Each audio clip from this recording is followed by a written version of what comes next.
Happy holidays, everyone.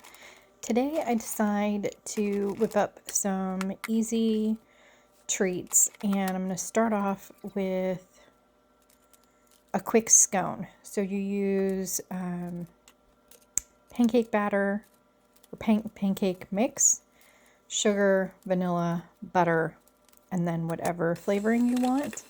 So I start off with blueberry. I have extra blueberries, and before I clean out my fridge, I thought, you know what, I'm going to tackle a couple things to help that process along. So I do a double batch of the blueberry scones here, and I didn't realize that y'all could see, but I am still in my pajamas. And once I get this all put together, I wind up taking the opportunity while this is in the oven to jump in the shower and at least get dressed. So this comes together super easy. I could not believe I've never actually used this recipe before for a quick scone. And I try it two different ways because one person showed them dumping it onto a pan and just kind of sectioning it out. And another one showed that I had seen online doing just scoops. And either way, y'all, I mean, I think they kind of come out a little more scone shape-ish when you dump it on the pan and section it out. But can I also just say I love my stand mixer. Love, love, love my stand mixer. Also, don't be like me and forget to spray your pan. I almost forgot, or not even your pan, your parchment paper. So put parchment paper down, spray it. I use avocado spray, and then you just flatten it out into a kind of a rectangle, sort of, and then just cut it into equal pieces. So this, like I said, it comes together super easy. You preheat your oven to 425, and these only took about 14 minutes. Both recipes that I saw said 15, but honestly, y'all, like, I mean, I have a pretty good oven, and yeah, it only took 14. I probably could have pulled them a little sooner even, but yeah. So you will see when it comes to the next batch, I do an orange cranberry, and the problem being that I didn't equate for the fact that I was adding cranberry sauce with whole cranberries, so it was more liquid. And I knew it didn't look right, and I added a little bit more of the pancake flour, but I didn't add enough. So the entire first batch, I wind up just scratching. So here is where I do the orange cranberry. And y'all, I just wanted to try and put something together for delivery for a few random people that, you know, maybe they don't need a whole lot of junk or sweets or treats or whatever, but, you know, an easy breakfast scone and a peanut butter treat. That's what's coming up last. Is we're going to do the Rice Krispie peanut butter balls, and I make giant peanut butter balls this time because why not? Everyone always eats like 4 anyway, so if I make them small, so why not just make giant ones? I finally run out of my store-bought vanilla in my cupboard and am able to break out my homemade vanilla, so I'm excited about that. I will be using that for the rest of my baking this holiday season. And I'm like, it just looks too soupy. I don't know, let it run for another second. check on it again, and then I wind up adding some more because I'm like, yeah, it just doesn't quite look right, and I should have trusted my instincts right then and there, but hubby came in, a little distracting. He was like, I want coffee, and but he didn't want to be on camera, and I was like, oh yeah, you know you're not on camera, although his feet were on camera, but that's okay. Y'all can see his feet. So even here, yeah, even before I added the cranberries, I was like, I think it's too liquidy. And then I wind up adding more pancake mix after the fact as well, because I'm like, again, too liquidy, but yeah. But I give it a shot, and that's when I realized after the first tray, even hubby was like, I think that's too runny. So it's like, yeah, okay, I think I'm gonna just throw these in the oven and see what happens, and let be what will be. And honestly, y'all, like, I wound up just kind of eating the center of these, and the flavor is great.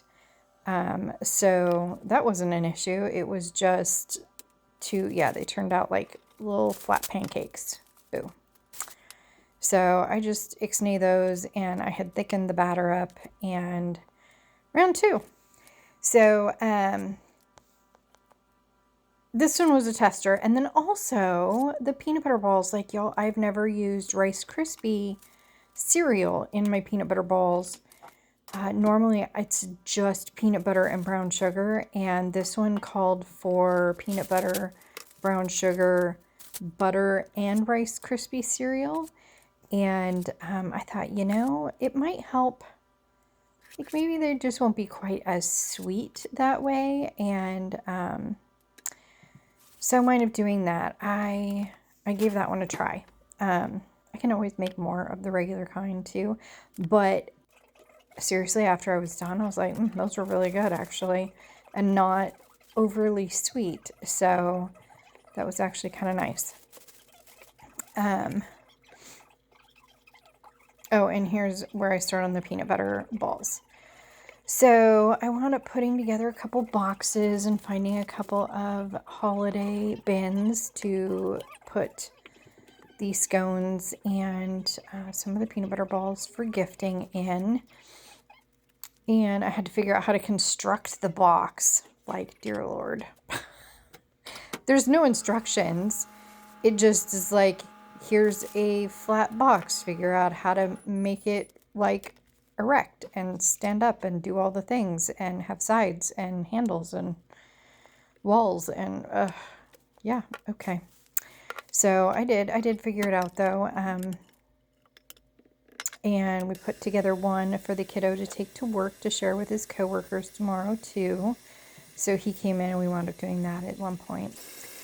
When I get to the chocolate, y'all, I am gonna slow it down and show you guys the process of melting down the chocolate and dipping the first couple of peanut butter balls, because y'all, chocolate takes patience, and I don't have a whole lot of patience. I prefer things quick and easy and simple and all of that. So you just scoop these out onto parchment lined baking sheet, and you throw them in the freezer for about 15 minutes or so.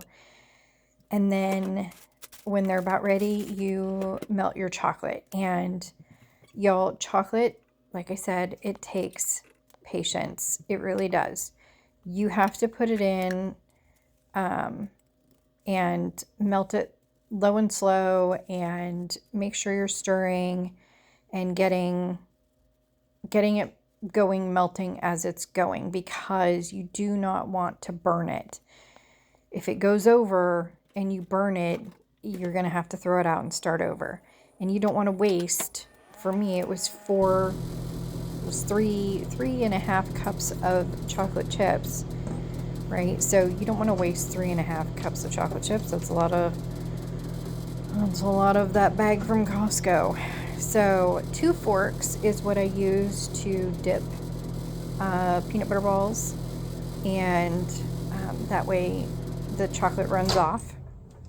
So as you notice, I slow it down and I'm like, okay, we have to pay attention, we have to focus and get the chocolate right. So that is what I do here, is I just focus on getting the chocolate right. And don't go more than like 30 seconds at a time in the microwave. The first minute I did a full minute, and then I did 30-second increments after that, because it was 3.5 cups of chocolate chips. Like, if it's a smaller batch, then do smaller amounts too. So if you're only melting half a cup of chocolate, then do 15 seconds at a time, right? So, and then getting to it right away. Don't let it sit in the microwave and forget about it or something. So stick with it. That way nothing freezes up on you, because if the chocolate seizes, then you gotta start over there too. So look at these balls. They're good size. Peanut butter balls turn out really good. And so we are going to get the chocolate out here, I think, for the last time. No, it looks like it still needs a few more seconds in there, but make sure you stir it really, really good. And again, stick with it, because especially at this stage, it can go over or you can forget and it will seize, and you don't want any of that to happen. So also adding vegetable oil, which I don't use for like hardly any kind of baking, but when I'm doing chocolate, I will use a couple teaspoons of vegetable oil in there. Plus you get a really great shine, which I'm going to show you here in a minute. So we are, once I get this done and they go back in the fridge and set, he comes out and does do the dishes for me, which is awesome, because I think I might do pies next, but I just was wiped out, and it's actually like 7 p.m. now, so hadn't even had dinner, but I'm showing you the shine there. It's really pretty. I hadn't even had dinner. I had had scones and tea and my biscuit this morning, so that's all I had. And I'm thirsty and I'm tired, and so I will probably just find something to eat and find something to drink, and then maybe I will tackle the fridge. Look at how great that looks before I do pies. That way I have room for, because they want eggnog pie and they want a peanut butter pie. So that's the most requested things from me, is eggnog pie and peanut butter pie, as far as desserts like that go. So also in between everything, I clean, y'all. Like, I clean up the counters, clean up the mess, do the dishes, like straighten up and keep my space clean and organized. That way it's easy to move and function and do and things. So I highly recommend just cleaning up as you go, straightening up as you go, because it just helps the whole process.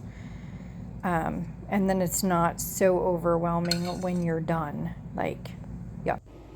So y'all, we get these last ones dipped and back in the freezer to set, and then get everything packaged up. And I am going to take a break and enjoy a little bit of downtime while the house is quiet. So y'all, I'm going to list out the recipes in the comments. Be sure to let me know if there's anything you want to see or have me try making or whatever. I am down. So make sure to like, comment, subscribe, and come hang out with me some more. Okay, y'all, I think I'm going to wrap that up for today. Trials and errors and all kinds of things. Anyway, I will show you the finished packaged up couple of products for goodies. We kept some stuff for home. Hubby came out and washed up some dishes for me so that I could do pies, but I don't know that I'm going to do pies tonight because I'm tired. So, we'll see.